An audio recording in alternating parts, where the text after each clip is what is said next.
वो जी हम सब ईश्वर का ही एक अंश हैं, तो फिर भी हमारे अंदर काम, क्रोध, मोह, कामना, वासना क्यों है?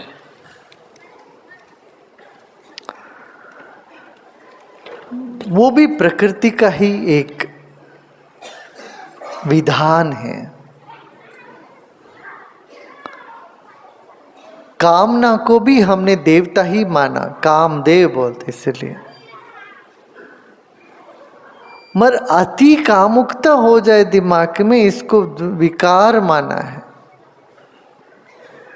तुम पैदा हुए हो काम से, मगर अति कामुकता से तुम्हारी शक्ति खत्म हो जाती, तो वो कहते इसलिए वो वैरी है, माने अरी है तुम्हारे लिए।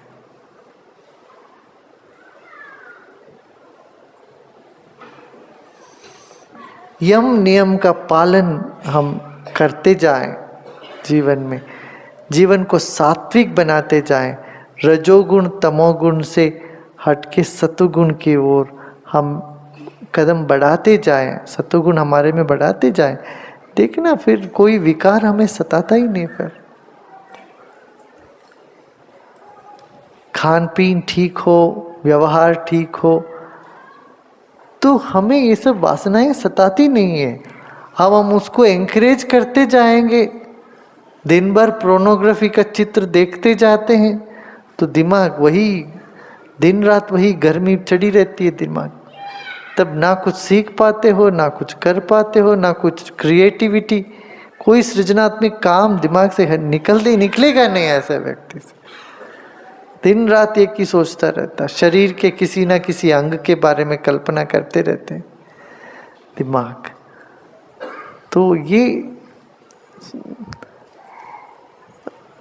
अति कामुकता है, इसीलिए इससे हमारी सारी क्रिएटिविटी खत्म हो जाती है। तो इसको दुश्मन माना गया है, ज्ञान का दुश्मन है। किसका दुश्मन? ज्ञान का दुश्मन है। तो भगवत गीता में श्री कृष्ण ने कहा, 3 है नरक के द्वार, त्रिविधम नरकस्येदम द्वारम नाशनम आत्मना। आत्मा को विनाश करने के लिए 3 द्वार, क्रोध, लोभ और काम। 3 ही उन्होंने किया। क्रोध से आत्मा के द्वार विनाश हो जाता है, लोभ से होता है काम, अति कामुकता से होता है। ये 3, इसलिए तीनों से बच के चलो, बच के चलो, बच के चलो। कठिन है, मगर साधना के पथ में जो आ जाते हैं उनके लिए कठिन नहीं है। जिनके दिल में भक्ति या प्रेम का लहर उठ जाता है, उनके लिए कठिन नहीं है।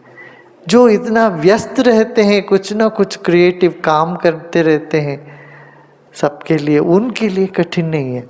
खाली पड़े रहते हैं 24 घंटे, सुबह से शाम तक कुछ नहीं करते, पड़े रहने वालों के लिए बहुत कठिन हो जाता। कोई बिजी रहता है उनके लिए नहीं कठिन है। खाली पड़ा रहता है ना बिस्तर में, आलसी, प्रमाद, आलस्य, निद्रा, ये तीनों से जो पीड़ित है उनके लिए तो बहुत कठिन है। इसलिए कहीं भी आश्रम में लोग रहते तो एकदम उनको काम में लगा के रखते, सुबह शाम काम करते, काम बिजी, इतना बिजी रहते, खाने पीने के लिए, सोचने के लिए समय ही नहीं मिलता, और विकार पैदा होने के लिए कोई गुंजाइश ही नहीं था, कितना बिजी रहने से। और ज्ञान को थोड़ा सा समय मिला तो ज्ञान की तरफ मन झुक जाता है, ज्ञान में इतना घुल मिल के बने रहते हैं दिन रात, एक अपना जिम्मेदारी उठाने में लगे रहते हैं, उनको विकारें सताती नहीं है।